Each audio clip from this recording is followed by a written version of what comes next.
Now talk about your parents, your mom or your dad. Once at some point they realize you're getting involved in the same stuff that they were trying to avoid. Yeah. When they left Compton, what was that like?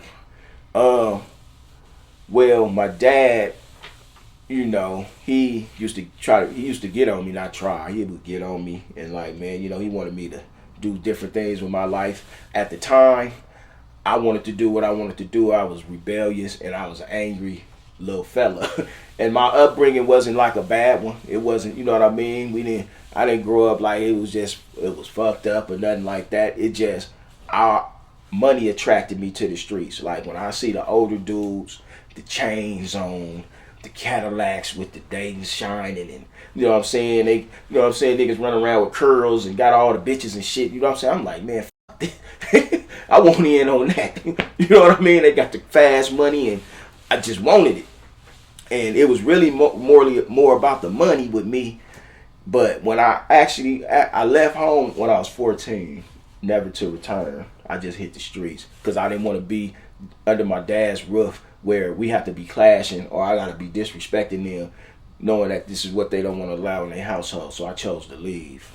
And then from there, naturally, violence going to kick in because now I'm in the streets. For real in the streets. Ain't no going home, none of that. I'm out here. So, I had to get with the program. Now, you know what I mean? Did your parents try to find you and bring you back, or did they just say tough love? Nah. My dad, he used to drive around and, sometimes he would bump into me, but it's like, hey, he got to work, he got to do this and that. I'm not going to stay there regardless, you know what I mean? I would get locked up, go to Juvenile Hall and stuff, and then he would come pick me up, probably take me home, and then, I'm right back up out of here. He knew I wasn't going to stay, you know what I mean? And it's only so much you can do, Nigga not gonna stay there. He ain't gonna stay. What can I do? I gotta work. I can't follow behind this dude all day long. I just gotta wish the best for him. And you know what I'm saying? Pray for my son. So that's what they did. And, I had a rough little upbringing, man, in and out of Juvenile Hall until I became an adult, county jails, and until I went to prison. A lot of crazy stuff I experienced being in the streets from such a young age into an adult, never going home, just always in the streets constantly, and you know what I mean? So there's a lot of things went on. I could say it's a blessing I'm still here and I'm free. You know what I'm saying? It's a blessing because I've been through a lot. I've seen a lot. And right there in Perris, California, I remember it was a time where people used to be like, Perris, California, like it was some type of, and I get it. You don't know nothing about it. You know what I mean? You come out there, it looks a little different and stuff, but man, niggas is niggas. I don't care what you know what I'm saying? And that's what I learned also. So stuff still went on out there. People get killed. Probably not on the same level as Los Angeles. That's a bigger place. Probably not on the same scale, but same thing happened. People get killed, drug dealing, prostitutes. You know what I mean? Same thing. You know what I mean? Now you mentioned Juvenile Hall. When was the first time you went to Juvenile Hall? And wouldn't the police have to turn you over to your parents? Yeah. So you have to go back home? Yeah. So take me through those situations. I can't put the exact year when I first went to Juvenile Hall, but I was a kid, of course. It was Juvenile Hall. I was a kid, and I went there about maybe 2-3 times in my life, and yeah, just the whole Juvenile Hall experience was kind of like warming me up to what to expect if I kept up. You know what I'm saying? The type of lifestyle I was living. So Juvenile Hall was pretty for a kid. You know what I mean? It was like, I'm in jail. You know what I'm saying? You're around a bunch of other youngsters from different gangs in the county, from Riverside, Perris, Marina Valley, wherever city they from. And the staff there, they pretty hard on you. You know what I mean? They run a tight program and they'll fuck you up in there. The staff will. Niggas fight, same thing. You know what I mean? Nigga might try to stab you with a pencil or something. Same thing. You know what I mean? It's basically get ready for the big leagues.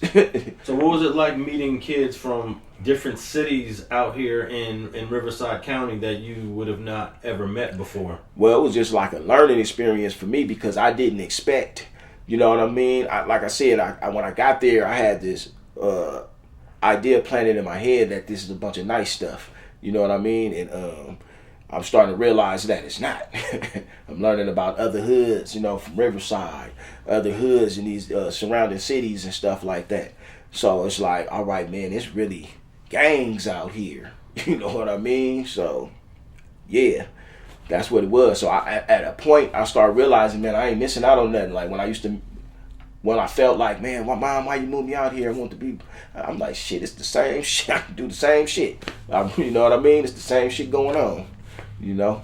So, did you meet anyone in Juvenile Hall that you actually got a bond with and became friends with and maintained that over the years? Yeah.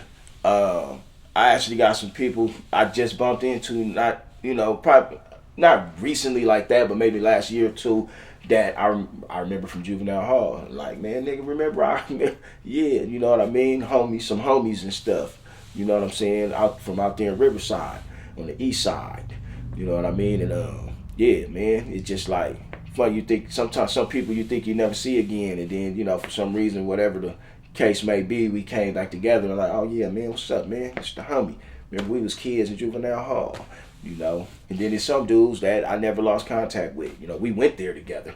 You know what I mean? I got friends like that. So yeah. So how many different juvenile halls do they have out here in Riverside County? Now I don't know. I think it's back then that was the only one. They had one. That was the only one back then. And then they would send you to they had camps. Like if you had a lot of time to do over, you know what I'm saying, more than what you can actually spend right there in the actual halls, and they would send you to camps and stuff like that, or you would get sent to YA. You know what I mean? So yeah. Yep. But that was like the main facility if you weren't going to a camp. Did you have any positive memory of an administrator at the juvenile hall that maybe said something to you that stuck with you? No. Oh, wow. No. Man, them mean motherfuckers, man. You know what I mean? Them some mean motherfuckers. I remember I saw one of the dudes at a gas station. One of the staff members, Mr. Hewlin, I think that was his name. How many years after, though? It wasn't too long after that, and I said his name, man, and he looked like, who the hell? Like, yeah, nigga, you was a mean niggas up in here. You know what I mean? But, it's just Juvenile Hall. I get they supposed to be tough on you. I mean, you know what I mean? I believe that's what they're trained to do. Be tough on these little bad motherfuckers. You know what I'm saying? Because niggas is bad in there. You know what I mean? So they gonna be tough on you. They'll slam your ass up. They'll fuck you up. You know what I mean? I remember one of my homies, they put his ass, they had cells. They put him in a cell and took his mattress and made his ass, he was fucking up, and made his ass sleep on the springs. Motherfucker woke up with looked like tattoos on his ass, the imprint of the springs and shit. But yeah, they would do all type of shit to you if you were fucking up in there. Did they ever take you to prisons to show you what this is where you're gonna end up if you don't shape up? Not during my experience. I'm pretty sure they had some stuff like that went on somewhere down the line. But my times I spent there, nah, I never experienced that.